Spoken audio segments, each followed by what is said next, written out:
Hey everyone, I want to make a video here talking about, well, primarily Neptune retrograde, but I want to talk about just the current forecast of things going on. There's so many things to talk about, so many aspects happening in the sky, and things that are inching closer to their peak and their apex. But let's start with Neptune retrograde. Neptune is retrograde now in Aries. It will be retrograde for the next 5 months or so. It spends about 7 months of its orbit a year being direct, and about 5 months of its orbit being retrograde. And during its 5 months of, or it's 7 months of being direct, the fog, or the smoke, whatever you want to call it, the fog is getting thicker and thicker and thicker until it gets so thick where you can't really see anymore. You can't see through it anymore. So when Neptune goes retrograde, that dense fog now begins to dissipate and clear up, and we start to see things a little bit more clearly. That thick ball of smoke tends to, just clear. Our lens and our glasses that need to be cleaned because it's got gunk on it, we clear it off and we see more clearly now. That's what Neptune retrograde does. It allows the Neptune intuition to not be as tricked as easy. It sees through the BS, the deception, the lies, the hypnosis, the subliminal messaging, the discernment to read between the lines, stuff like that. Neptune retrograde really allows us to just have the opportunity to see that what the wool was from over our eyes, the veil, that what we're able to now see more clearly exactly what has been fake, what has been deceived, what has been the illusion. And Neptune retrograde really does get you to start to understand how in life that fog can be also an analogy for how when you magnify further into the object and whatever it is, it's not solid. And that's kind of what Neptune retrograde does. It makes you understand and start to see how nothing is really truly solid, which is interesting right now because the sun is actually square the moon and Saturn right now. So the moon will pass its square. It peaked yesterday with Saturn. The sun and Saturn did it with the square. But the interesting thing is that, the moon and Saturn, which is now our emotions and our reality, are kind of on the same trajectory, on the same energy, moving together, understanding that emotions and reality are coming as one. And I did a video talking about the Capricorn full moon, and I also talked about this in a little more detail, I think, with Mario and Maten on our last collaboration, which was really, really good. So if you guys haven't watched that, I would definitely say you got to check it out because we went really deep and it was highly insightful. But anyway, the moon and Saturn now are coming together to put our emotional, the way we emotionally regulate ourselves, the way we feel into everything with our intuition, our moods, our subconscious, our needs, are now aligning with Saturn energy: discipline, responsibility, obligation, duty, you know, integrity, even building our character. And with the Capricorn full moon that I was talking about was where we were learning the balance with the sun and the moon in opposition. Now the moon and Saturn are in conjunction. Now the sun is square to that moon and Saturn. So now where we are with our emotions, it's now being squared to the sun in Cancer.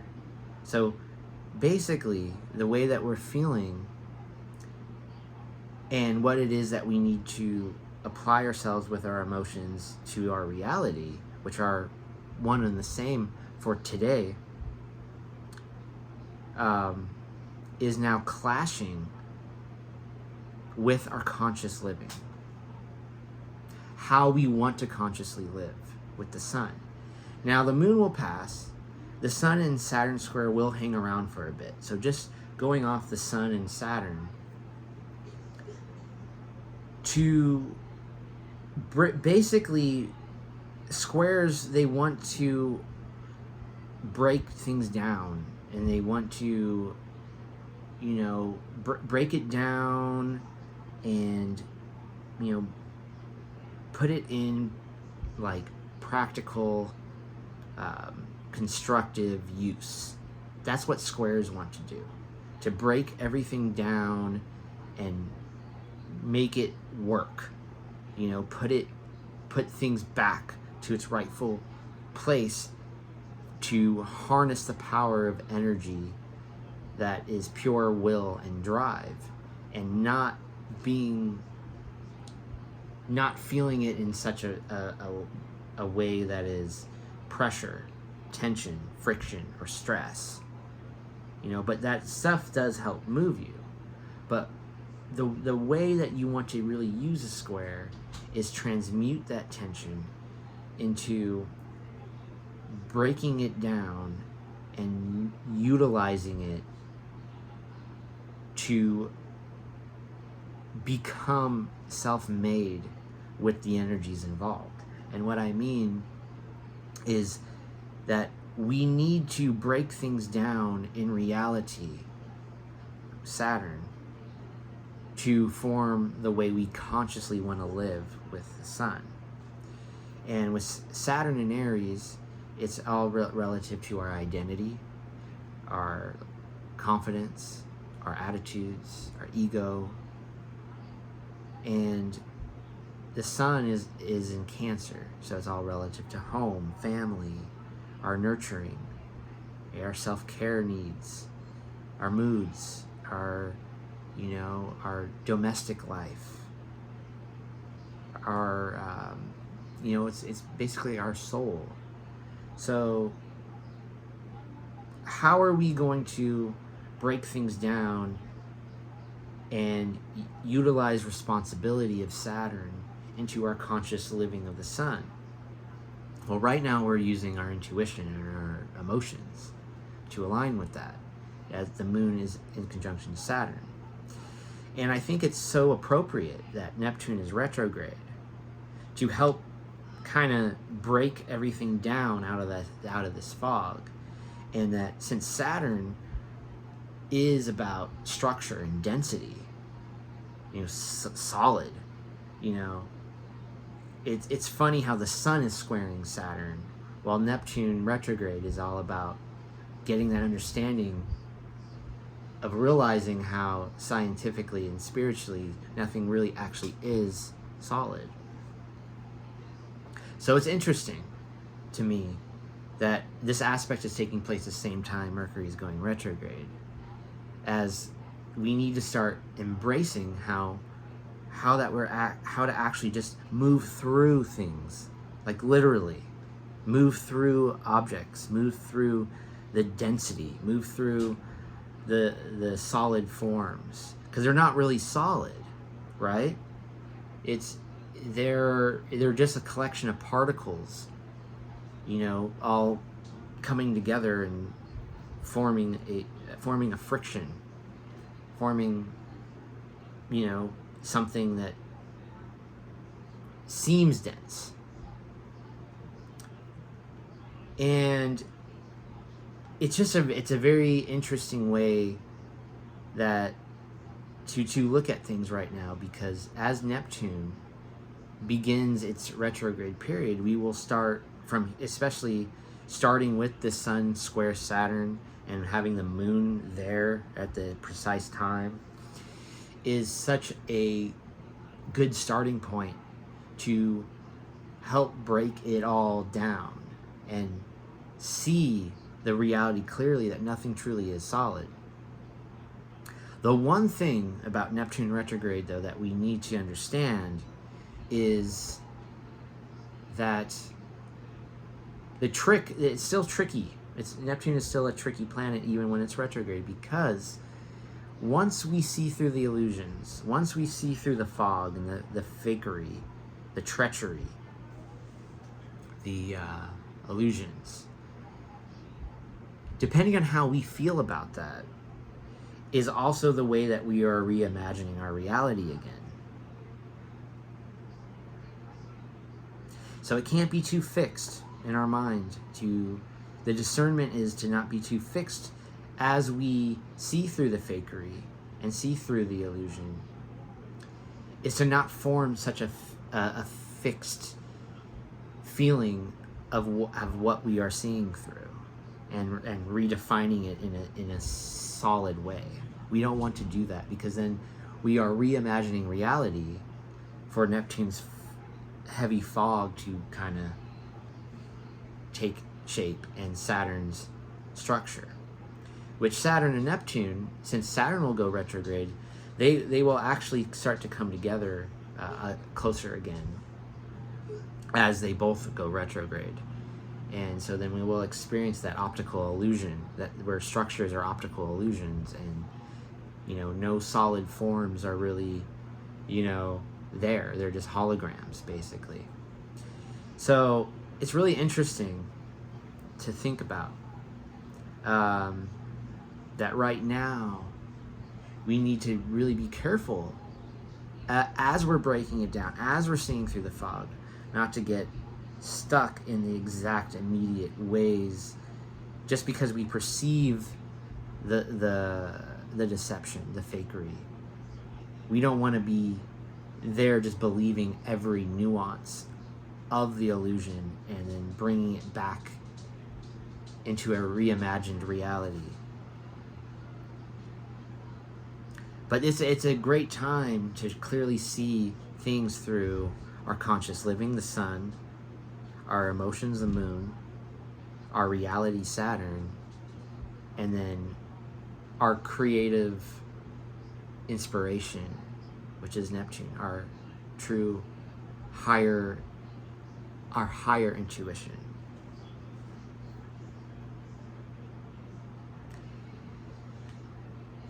And right now, we're still in the midst of the Mars-Uranus conjunction, which peaked on the 4th, but it's still hanging out. It's still going to be hanging out for at least another day or two. I don't even think they're quite 2 degrees apart yet. Mars and Uranus coming together is very explosive,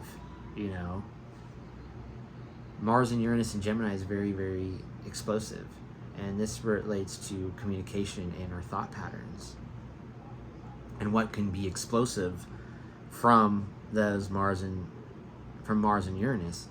And Mars and Uranus are no fluffy marshmallows.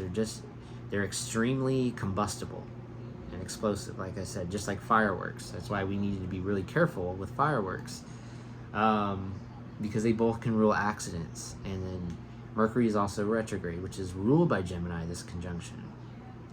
So Mars and Uranus really brings a lot of it. Well, it's brimming with passion, and it's also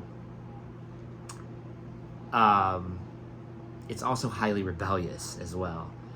It's very much a stick it to the man kind of just rebel energy. But what it's meant for is to embark on a newfound journey of passion that that really excites us, that really gives us new progress to move on towards, to that is liberating, right? And the interesting thing about this Mars-Uranus conjunction is that it's also still within trine to Pluto. So it also has this flowing harmony with transformation right now, with things that need to be purified, the impurities of what needs to be changed with Uranus through our pure drive and our assertiveness of Mars. And it's also sextiling Neptune. So it's got clear dialogue with Neptune right now. So even more clarity with our Mars-Uranus conjunction is getting a clear dialogue now with Neptune, with this aspect, with all the stuff that we are pushing to change with passion and liberty, with newfound liberation, newfound progress. You know, it's very revolutionary even. So Mars is actually an aspect to all these outer planets, Neptune, Uranus, and Pluto, while it's in conjunction here with Uranus. It's sextiling Neptune and trine Pluto. And so Mars is definitely is being felt with a lot of spiritual force right now. The spiritual forces are really exerting the Mars energy. You know, they're really elevating it, you know, elevating our passions to the higher levels, to elevate them to a higher sense of spirituality and consciousness. And that's where the clear dialogue of Neptune comes in, this aspect, and the trine, where it's more of like a welcome transformation, where dormant forces that we've been working on, that we've been wanting to release, can now be released with this Mars-Uranus conjunction. It's also interesting now that Jupiter is doing some of the same things, as where it's touching all these outer planets. Jupiter is now inching closer to its opposition with Pluto. We're still feeling it. It is inching a trine there with Neptune, inching a sextile there with Uranus, and is still very tightly square to Chiron. The main thing is the opposition with Pluto. Oppositions are stronger. And Jupiter opposite Pluto, you know, I would say that I think that this aspect kind of reminds me of how it may eliminate toxic positivity. And what I mean by that is, like, you know, when someone gets in 10th place, oh, you did so good, you know, blah blah blah, yeah, you don't need to work on anything better, you know. It's like it's kind of like, and then all like the false positive thinking, new agey, you know, stuff that is misleading. I feel like this Jupiter, which is the planet of that positivity, and it represents our morale, is being opposed by the darkness of Pluto, and it's being run through the authentication filter to be purified and to go down to the underworld and be balanced with this opposition of the Pluto energy. So I feel like the toxic positivity of this, you know, positive thing, they've even done studies that it's not more positive thinking that helps you, it's less negative thinking, with just tipping the scales on a more positive focus. So less because you want to be realistic. You want to know where you're at. You don't want to just avoid unpleasant things, you know. You have to address them, right? So I think Jupiter and Pluto will have a lot to do with, kind of getting rid of this toxic positivity. And I think a lot of that stuff it has been kind of starting to die out anyway. I think this will be like the final purge of that. And it's funny how Jupiter, like I was saying, just in Leo, which is this exuberant, magnanimous energy, where we're going to want to really shine on what it is that we believe, what it is, the knowledge that we have, and how we want to express that, and how creatively we express it on the main stage. It's interesting that Jupiter is under all these spiritual forces as soon as it moves into Leo, in aspects with all these slow-moving planets like Pluto, Neptune, Uranus, and Chiron. The trine to Neptune is also helping us grow this new found Neptunian clarity. This sextile to Uranus is giving us even more clear lines of communication into the progress that we want to move forward in. And the square to Chiron is where we need to break things down, break things apart. Just like I was saying with the Sun and Saturn, we want to break things down and break things apart to heal better, heal out of our traumas and our wounds and our pain and our shame. So Jupiter square Chiron, which is probably the tightest aspect it's making right now, it was exact just a few days ago, is really breaking it down to help us use this tension to go into heal mode as it relates to our morale, our beliefs, our visions, our expansion, our growth, our knowledge. We need to use what we know towards our healing path to salvation. And that's sometimes difficult. Sometimes it's easier to take other people's advice than it is to take your own advice. Sometimes the hardest advice is taking your own. All the stuff that you already know with Jupiter, what you know, what you understand, your knowledge, what you already know is clashing, squaring against the pain, the trauma, the stuff you know that you should be working on healing. The hardest advice sometimes is taking your own advice to go and do that. And you can give that advice to other people, as Chiron is already kind of associated with, helping other people heal than you can yourself.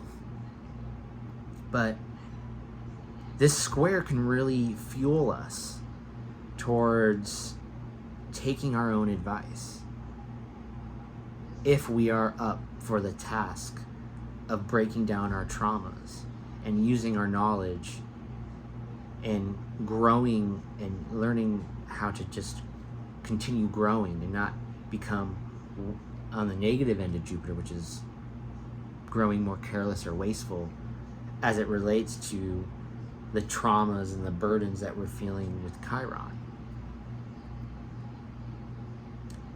And those traumas are, a lot of them are financial related to the Taurus, and things that are earth related and nature related.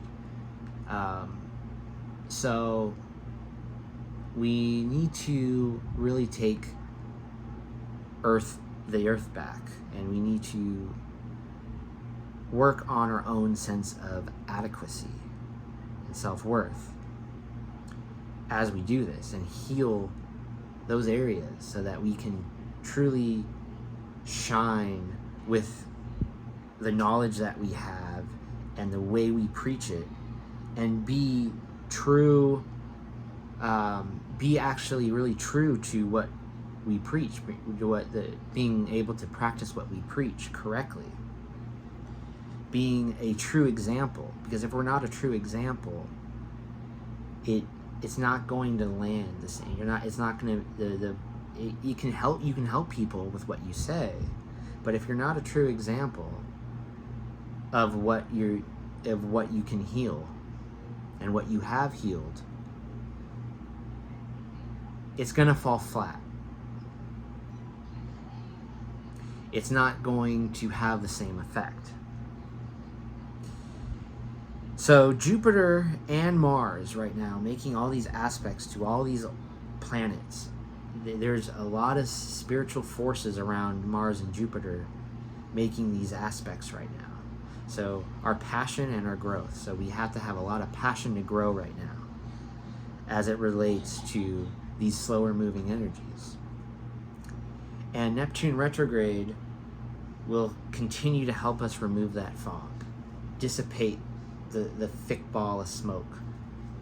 And we shall soldier on here with Saturn in Aries, Neptune in Aries, if they're where it's retrograde, and Saturn will be going retrograde too, where old karmic residue may resurface. Things that feel like we've already outgrown tend to come back, and that will be later this month, and then that will hang around for I believe about 3-4 months, but I'll talk about that later. We need to soldier on with the Saturn and the Neptune retrograde energies in Aries right now with the moon in Aries. We need to really feel into that moon-Saturn conjunction that's squaring the sun and break it down and make it work and make our reality worth living. Make our conscious living worth the work, worth the discipline, worth the responsibility. So it's just an interesting sets of energies right now, and I needed to talk about them. And I hope I delivered them clearly enough to you guys. My mind's still just jumping everywhere on so many different things with all these aspects. But let's navigate through this Neptune retrograde fog that we have for the next 5 months and take advantage of the current aspects and all of them that will apex and peak a little later this month, and utilize this energy right now with the moon Saturn square the sun to really form the way that we consciously want to live and express our true essence. So I think I'll leave it there, and for all of you guys, don't just take care but give care too, and I will see you on the next video. Take care.